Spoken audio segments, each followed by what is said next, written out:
Hello, my lovelies. This is going to be our weekly our weekly spiritual work. Let's see what we have going on. What is the theme for this week? What do we need to know going forward? Today is August the 9th, so let's see what we have now until the end of August. What's going on in the energy, especially celestially. We have Mercury retrograde, Venus retrograde, and I think 4 other planets. So we've got a lot of things that may be making us feel like we're going backwards. So let's see what it is that we need to know going forwards. Should I stay or should I go? Moon in Gemini 15, some sort of indecision. So let's see what this indecision is all about. All right, Moon in Gemini 15, indecision. Should I stay or should I go? This is the card of the social butterfly, someone who is adaptable but hard to pin down, and yet an agreement or a commitment may be necessary. The desire to be independent combined with the need to collaborate may lead to moodiness, restlessness, or indecision. A fresh phase at work, a promotion, or the need to move ahead into a new terrain will appeal on an emotional level, prompting you to be social and network. Writers, business people, workers in the media, and those whose livelihood depends on good communication skills will enjoy looking for new ways to fulfill and stimulate busy and curious minds. Writing, paperwork, communications, a contract, or an agreement will motivate you to express yourself better. A particular idea, job, or collaboration will ask that you hone your communication skills. It may be time for something new as you are ready for the next level. Your restlessness is a sign that you are ready to step up. This is a good time for negotiations. You may come to a mutually agreeable arrangement. A contract may begin or come to an end. Your emotional need for variety in life will stimulate plans for a trip, a grace period, or a holiday. Travel will present new options for you, and you may find yourself drawn to people who travel a lot, are adaptable, or work in communications or the media. Relationship will flourish with a good communication skill. You will enjoy seeing yourself or your partner in a new light, and singles may be in their element when this card is drawn, as commitment to any one person may not suit you for now. You or someone close may be reluctant to commit but are willing to be a companion. The key to success right now lies in the willingness to see another's point of view and to avoid indecision. So there's some sort of indecision that you're currently dealing with, and this could also be something that you might have to make some sort of decision on what to do going next. So let's see if we have anything else we need to know from now until the 1st of September. All right, Moon in Aries 13, courage. Believe in yourself. Definitely some things are changing, it looks like. Let's see what we have here. Moon in Aries. There we are. All right. Emotionally, you will feel motivated to express yourself, your independence, and individuality. You may also feel that something new is on the horizon, but are unsure of what exactly that is. An exciting and independent phase is in full bloom or is about to take place. Take this time to enjoy yourself and to feel the life force surging through you and the joy that this brings. You enjoy your independence and can progress with your sails at full mast. You feel ready and willing to be a pioneer and to stand up for your ideas and to initiate some fresh projects. Your vitality and entrepreneurial abilities are in demand. You can be the boss now, so take charge and take action. However, take nothing for granted. Be grateful for your abilities. Avoid bossiness, as you will be in demand by those who wish to collaborate with you at work or in your personal ventures. A particular project or the time that you have spent standing alone may soon come to completion, and when it does, you must be prepared to meet others halfway and collaborate. The time is ripe to consolidate what you have learned in your individual way and to look at how this may have applied to partnership or collaborations. Singles may be ready to commit for a fresh phase in life. Your independence may be a threat to someone ready to commit to you or someone that you are already in a relationship with, so consider your options carefully. Are you better in a partnership as a member of a team, or are you better going it alone? The surrounding cards will point to the answer. We have some sort of decision to make. If you feel a little restless at the moment, avoid rash decisions and take the time to enjoy life while being aware that something new is waiting in the wings. You'll be ready to accept new challenges when they arise. So you need to have some courage, I feel like, when you make this decision, whatever this decision is going forward, that you need to really believe in yourself, and then you need to stand firm in whatever this decision is. You may need to negotiate some things to get a fair deal or to maybe make things work better for you, but there's definitely a decision that you need courage in order to make. Love this so far. All right, let's see what we have going on from our angels. Thank you, angels. What do we need to know from now until the end of August, the 1st of September? What messages need to come through for the collective from the angels? All right, signs and reminders and opportunity and change. So the spirit world is sending us lots of signs and reminders all of the time. Sometimes they're something that you think is a coincidence, but truly there's no such thing as coincidence. You're meant to see it at the right time. I always love to equate that to like a shooting star, that you have to be in exactly the right spot at exactly the right time and be looking in the right place in order to see it. So they only happen for a split second, right? So you have to be aware of what's going on. So Spirit is giving me the message that you first need to be aware of your surroundings, and that if you've prayed for signs, if you've asked for something specific and you see that, acknowledge it, give gratitude, and they will continue to show you more. So don't ignore the signs that you're seeing. There could be reminders from Spirit all around you. I posted a video a few weeks ago that I was in my backyard. I think I was painting my nails, and there was a little chirping noise that I heard, but I couldn't figure out where it was coming from.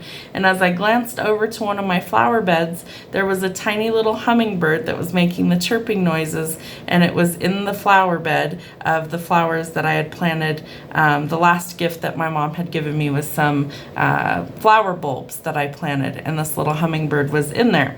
So they're giving us signs all the time that they're around, and hummingbirds, any winged creature, truthfully, is a spiritual messenger or from the angelic realm. So they're always around, they're always trying to give us signs and reminders. So just pay attention and acknowledge when you see them with gratitude. There's some sort of opportunity to change, but we are facing some indecision, and so we need some courage in order to go forward. So the angels are letting us know that they are giving us signs to show us that we are on the right path, that we can go forward bravely into this new direction, and that we don't have to have fear. That, remember, fear is low vibrational, that we need to operate in positive energy. So courageous energy. We're going to be like the cowardly lion that's finding his courage this month, and we're going to take this new opportunity for change, because without the change we stay stuck and stagnant. So it's important that we try to go forward. What do we have from our ascended masters? What do we need to know this week going through until the 1st of September? All right, Radha, the soul flame. Let's see what else we have in Lady Nadia. All right, Radha, soul flame. Rediscover a lost part of yourself. Experience relationship harmony and healing. And so this is really like you could be a twin flame on the journey. That's something that could definitely be going on. I want to give you the full message from this card, mostly because I feel like I don't always do it justice if I just kind of give you a little bit of what I'm picking up. So let's see what we have for Radha, soul flame. If I can find it. There we are. All right. Rediscover a lost part of yourself. Experience relationship harmony and healing. The Hindu goddess Radha is the divine feminine counterpart to the twin flame of Krishna. She is considered to represent Sakiti, the divine feminine and creative spirit of the universal life force. Without the female, the male cannot be created. And for this reason, Sakiti is a powerful force that is honored and cherished. Radha is completely devoted to her partner and illustrates the age-old adage, behind every powerful man is a powerful woman. She is dedicated to supporting all of those who seek relationship harmony and healing. At one point, she learned what it was like to be separated from Krishna, and so she can also bring great healing to those who are suffering the loss of a partner or a separation. Loving union, connection, and relationship harmony are key at this time. It's important to remember, though, that relationships won't make you whole. Only your own love can do that. You now have opportunities to find lost parts of yourself, maybe sensual aspects or the capacity to cherish yourself. The relationship around you will then begin to reflect the love that you have for yourself. Increased romance, love, and opportunities to express divine harmony through all love are becoming apparent in your life. You're deserving divine love, and Radha with Sakiti with her presence is here to awaken this loving connection within you. Ironic that Lady Nadia is your other card because she also is about divine love. So let's give you that one as well. There we are. All right, so Radha is part of a twin flame connection, so this could be reflecting twin flame energy as well, that we're really in the separation, or if you've lost your partner in some way, that this is an indication that we're working on finding the lost parts of ourselves and learning self-love and healing. So in order to be truly whole, we have to learn to love ourselves, and that's part of our soul work here, is to learn unconditional love of self and self-acceptance. So you may also be on the twin flame journey, and you might be in the separation phase, or there might be some sort of discord until you come into union. Lady Nadia, the heart awakening. Awaken to acceptance and divine love. Give and receive in balance. Lady Nadia is said to be another incarnation of Mary Magdalene, but even if she is, the energies are slightly different. Lady Nadia is a mighty spiritual priestess of love who once existed in the land of Atlantis. She is the light force that helps us awaken our heart to the divine love that we desire, the light keeper whose essence allows the light within our heart to expand, revealing a true, real, naked, and vulnerable aspect of our soul. She brings an opportunity to experience divine love, whether through a relationship, adventure, or experience. The cave of your heart is opening wide for you to experience divine love. You have an opportunity to overcome past pain, heartbreak, and letdowns. This is a wonderful time to cherish and love yourself, and then allow yourself to be cherished and loved by others. If you feel love revealing itself clearly in your heart, have courage and move into a state of trust. And we have courage. I love how these cards coincide. Have courage and move into a state of trust. You are reminded that when true love is present, when divine love is present, there are no obstacles to overcome. It will be there, clear, pure, and real for you to experience. Your relationships are being brought into harmony on all levels of your life. Give and receive divine love with yourself and all of those around you. So really, truly, we're here to experience not only love from another, but we're here to experience the love of our Creator, the divine love, pure love, agape. So if you don't feel that, you need to start connecting to your heart space. Let it bloom, let it open. Be willing to give and to receive equally. Let's see what we have from the star seeds. From now until September the 1st, what do we need to know?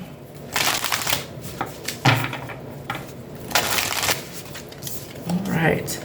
Karmic relationships, Orion energy, polarity, soul growth, and conflict. And the void. Stop, embrace winter, a great cosmic womb. So the karmic relationship is really something that is a great lesson for us to learn. It's learning how to find balance. It's finding balance within ourselves, within things that maybe are very difficult for us. And so it's really an interesting card of the fact that we have to realize that these are our teachers. Like, karmic lessons are for us to learn from.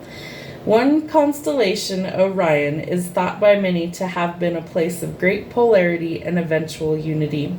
Some believe that many starseeds who were part of this cosmic history are incarnate on Earth now and are playing out karmic relationships from Orion times. Perhaps you are one of them. Polarity causes conflict and highlights separation.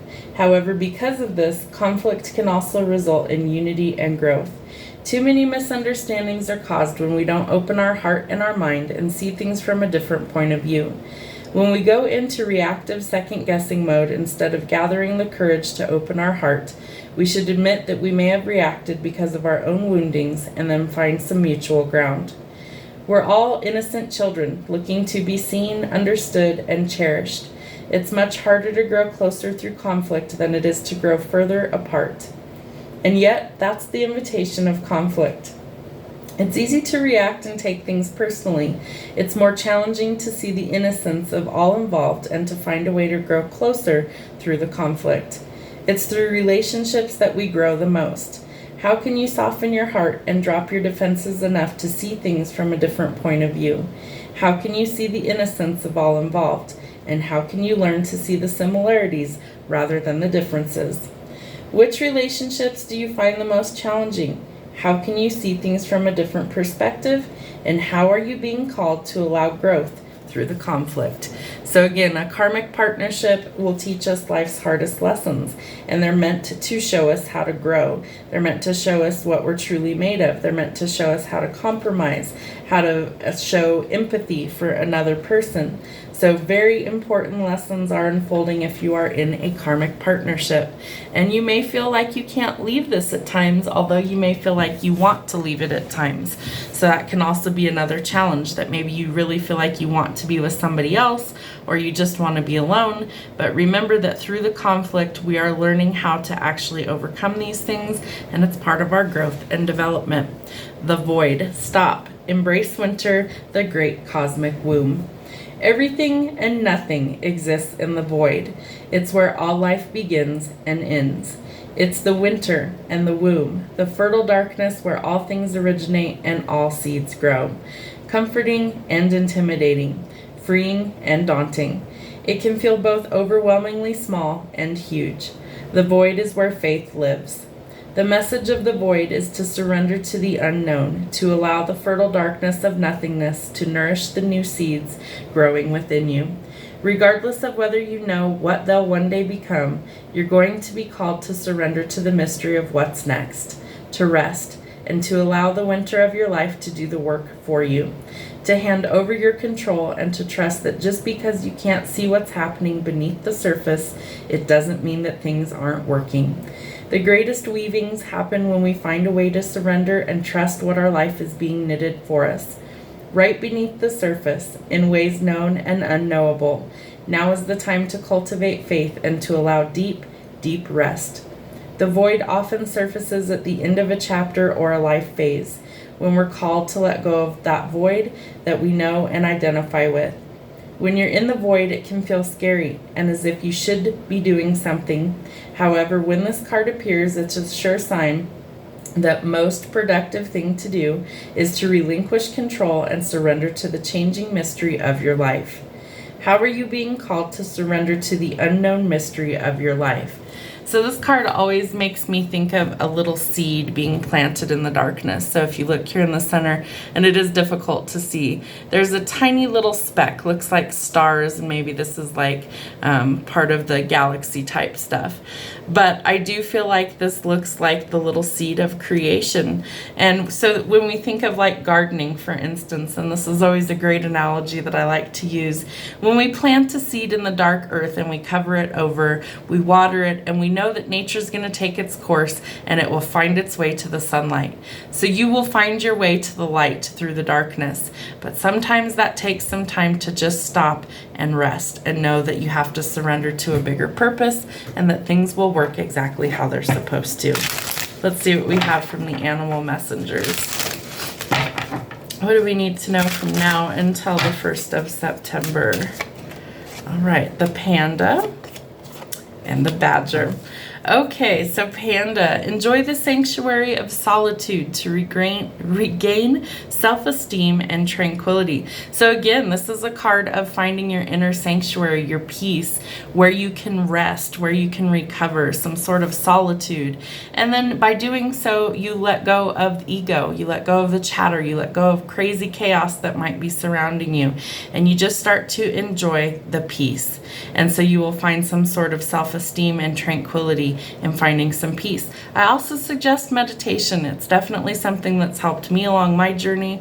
I haven't been doing enough of that lately. Now that everybody's back at work and school, that is a lot easier to accomplish. The house is much quieter during the day. Helps me also be able to put out content for you guys. But being able to spend a few minutes in the sunshine, or, just a few minutes unplugged from your devices or other people, That way you're able to embrace the stillness, the quiet, the peace, the tranquility. And we all need that in order to find peace and be able to recharge. The Badger, abandon compromise and fight valiantly for what it is you believe in. So this may be something where you have to stand up for yourself, or you can't always compromise on what it is that you believe in. So be able to stick up for yourself, your beliefs, what you need, what you value, and be able to do it bravely. Remember, this journey is going to require some courage. All right, let's see what we have from our other decks here. This one is called, I always forget the names. This one's Inner Fucking Peace. So let's see, how do we find our inner peace? From now until the 1st of September, what do we need to know? The wine is helping. Fresh out of fucks and embracing your inner peace. So maybe have a glass of wine. Obviously do it in moderation. I don't encourage anybody to go out there and get completely schnockered, but do something that brings you some peace. I do think that a glass of wine every now and then isn't so bad. Raise the vibe one breath at a time. Keep calm and fucking breathe. So some deep breathing is going to be required. Let your freak flag fly. Om shakalaka. Be your true authentic self. Remember, everybody else is always already taken, so we're supposed to embrace who we actually are. Take a 5-minute mental vacation. It's fuck this shit o'clock. So what's that saying? It's 5 o'clock somewhere. So just take a break. Take a mental vacation if nothing else. Check out and just kind of find your inner peace. That's what's going to help you to go forward. All right, this one's called Wake Up, Kick Ass, and Repeat. So let's see what we have. You're the best of the best of the best. I'm very impressed. So know that you are impressive to others. Stand tall and carry a big stick, meaning that you may have to stick up for yourself or defend yourself. She believed she could, so she worked her ass off, and she did. Boss babe vibes. So you might be really busy. You might be like your own business owner, an entrepreneur. Maybe you work for yourself, things like that. So that could be something where you have to kind of boss up and know that you can get the job done, that you are strong enough to be able to do so. I care about you. Show someone today that you care. And our final card, today will be a damn fine day. Find the pleasure in the small things. So that's something that I feel like we can all do, that we can kind of let go of the worries of the world for a little while, and that we can take a mental vacation, we can take some deep breaths, find some solitude, some sanctuary, and that we can decide what it is that's going to work best for us. We're going to get a tarot card to close out our reading, our card of the day. Let's see what we have. All right, so we have the Queen of Wands and the Ace of Pentacles. Love this. So this is about planting seeds. I feel like you are really starting to get some sort of notoriety or attention. It could be something that you've manifested. It could be that things start to really kind of blow up in a positive way for you or really grow. And I do feel like this is something that you do want. So maybe your indecision is blocking it. So decide what it is you want and go after it. It's going to take some courage, but you are strong enough to achieve these goals. I feel like you could be a master manifester, but you could also be full of passion, full of drive, full of excitement, creativity. And these are all things that are going to help catapult you to go forward in a new direction. The Ace of Pentacles is an interesting card. It starts small, but it is literally a gift from the divine. So it's going to knock your socks off. It's going to be bigger than you anticipate. So take the offer. It's something that maybe you again have manifested, or it's something that has come through hard work and determination, divine intervention, but this is literally a gift that will improve things for you. So don't sleep on this opportunity. It's something that will help you to improve. That's what I have for your weekly spiritual guidance. I hope something resonates. Feel free to like, comment, share, or subscribe. Thank you so much. Have a great day.